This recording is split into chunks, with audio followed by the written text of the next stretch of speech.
మా కొడుకు అచ్చు వాళ్ళ అమ్మ పొలికే అస్సలు చూడు మళ్ళా.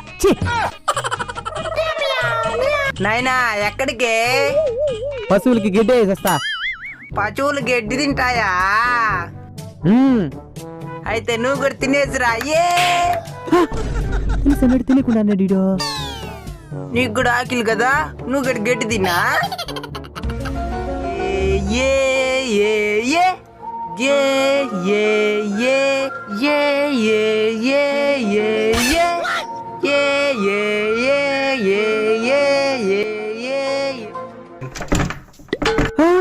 ఇలా కూడా గిడేసుకున్నాడా? ఏమిరా ఈ బాధలా? ఇటు గిడేసుకునేస్తున్నాడు. చిన్న పట్టులు బుజ్జికిచ్చులు. నాయనా తలుపు దీనైనా నేను తీయను. Full video link comment section లో చెప్తా.